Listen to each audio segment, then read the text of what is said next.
Do you ever find there's people in your life where you've got to share some words with them before they drive you a lot crazy? Hey there, Daniel Hartman, Community Machinery, Sackville, New Brunswick. Actually, this video is inspired by my late grandmother, who it took her to almost the end of her life to really start using her words. And one of the things I remember is, especially in my own experience, anytime we try something new and awkward, as far as using our voice, there'll be that boom, overuse of voice, and then boom, underuse of voice, because we'll get to that point where at first we come out with our guns blazing, and then we'll get to this point of, oh man, I never should have, I just want to crawl in a hole, that was completely unbelievable, I can't, oh, I shouldn't have done that. There's that shame afterburn, and it can feel awkward, so to know that's going to come up, it's just going to happen.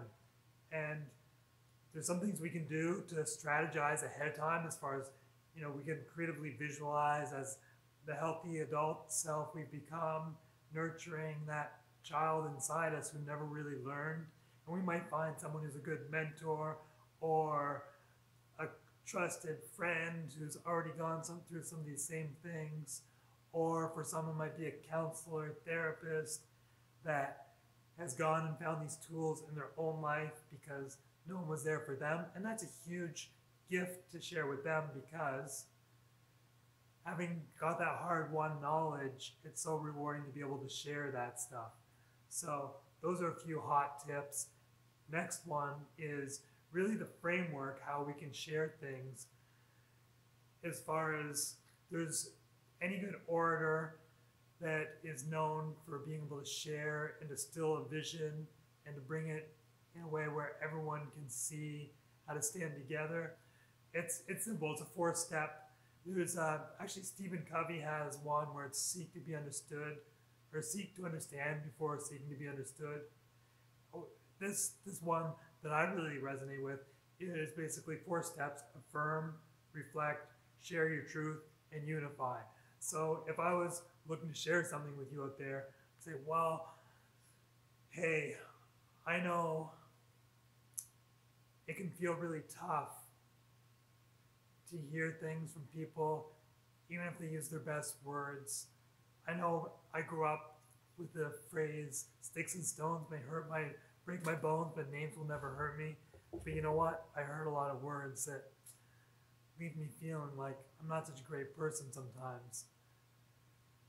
So that's basically our affirm. Our reflect is the sticks and stones part, and then share our truth is, but I know in order to grow and have a deeper relationship, and for us to have a deeper bond to get through the really tough times, there's some things on my mind that there's no blame in them for you. I feel like we might be able to do things different. And so that's the share our truth. And then the unify is, I want us to be able to model these things for, whether it's for our kids or for our family or for our community.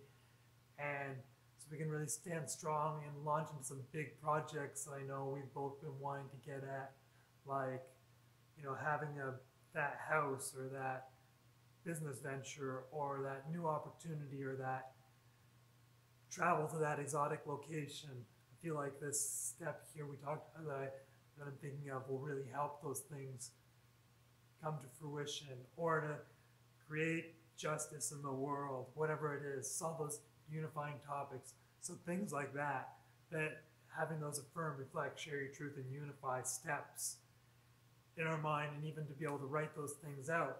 And even have a little crib note, so it's all fair game. There's no rule saying everything needs to be up in our mind all the time. And really trusting in our heart and knowing that it's always going to feel awkward. I've been watching a lot of entrepreneurial videos lately, interviews with all these people who have started huge corporations and are revered for being successful, and authors, and so many of them will say from a really humble place, that awkwardness, that fear, it never really goes away. It's just, you get to recognize it for what it is. And there's also a really great book I love by Mihaly Csikszentmihalyi called Flow. And Flow, what it's all about is between our competency and our incompetency, there's this razor's edge we can walk, which is our peak life experience, which is where timeless awareness comes in, where we feel like we're the heroes of our own stories in this life. And that is such a gift to be able to give ourselves in terms of walking that fine line, feeling like we've lived life to the fullest. And as we exercise that muscle, it's also going to serve us well into the future in terms of having the wisdom to share with younger generations how to overcome their feelings of adversity, and being around other people that will be able to support us, whether it's our mental, emotional, whether it's our physical, whether it's our spiritual need, whatever it is in this life. The more we bring into it ourselves, the more things are returned to us. So those are all really cool things. Now, I know another theme that can come up is sometimes I've got this person in my life who I would like them to use their voice more. Well, there's two ways we learn, which it's either things that are modeled for us or things that are inspired for us. And if we're looking to model and inspire those things, I mean, both really tough, especially if it's someone who's a colleague, who's kind of a contemporary. It's different if it's someone who looks up to us. You know, we can really inspire much easier. But if it's a romantic partner or a close friend or a business partner, it can be really tough to shift how things are done.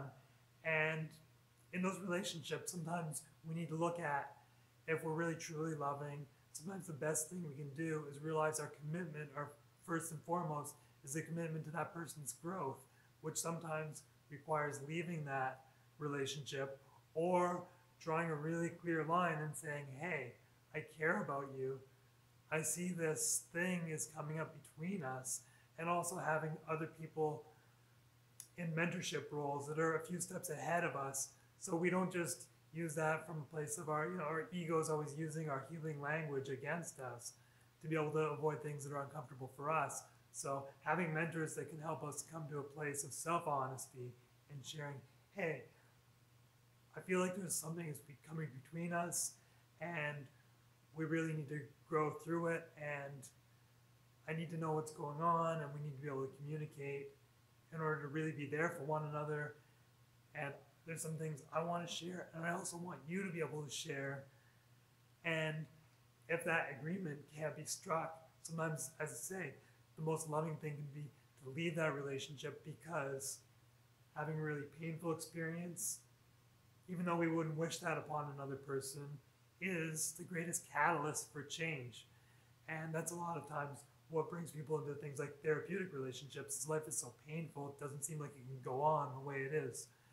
So part of it is recognizing how our own personal traumatic experiences have inspired things for us to get beyond our own seeming limitations and realize a whole new part inside us. And that's such a cool thing to share with others, and to really say, hey, I believe in you, you got what it takes. I've got to chart my own course for a while. And it's not personal, it's really the most loving thing I see that I can do. And sticking down to that integrity. Now, another thing is, a lot of times in our culture, anger is shied away from. Because as I said earlier, we go guns blazing, and so much of the time, people we see as leaders, whether it was our teachers in school, or as politicians, or business owners, a lot of times the conduct isn't virtuous. And actually there's a virtue project, virtueproject.org, I think, lists all these different virtues in terms of things that we can bring into our relationships, things that are unifying concepts, and to really look at those things in order to create a framework where there can be agreement. As far as in business, we might call it key performance indicators. In families, we might call it loving conduct.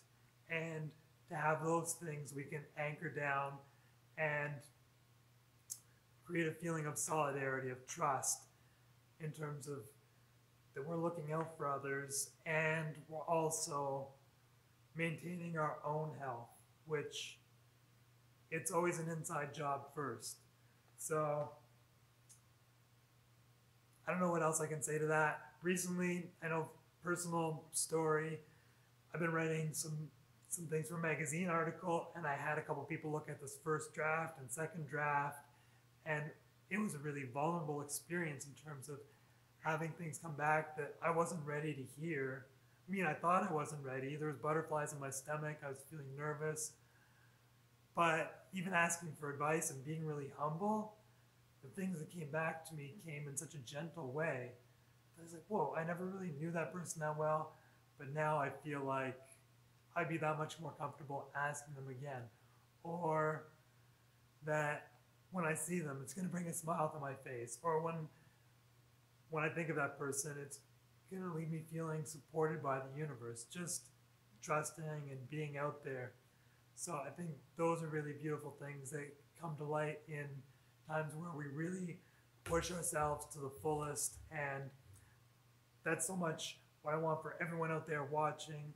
So on that note, I want to keep this series going. There's going to be a separate topic in terms of the finding our own voice. And please like, please subscribe. You can hit a little bell button there for getting notifications for new videos, which will be all the videos on this channel. They're not going to be that separated, but there's going to be tons of great content. If you got thoughts you'd like to have elaborated in terms of, hey, there's this thing I'm facing, how might I address it? Please comment below. Do our best to get coming up with new content that addresses anything like that. On that note, all the best on all those conversations. Just let the lips start moving and the rest will follow. It's like breaking rocks. You got to start hitting them and eventually they break open. But the most important is that first strike, because unless you do that first one, you never get to the one where everything breaks open.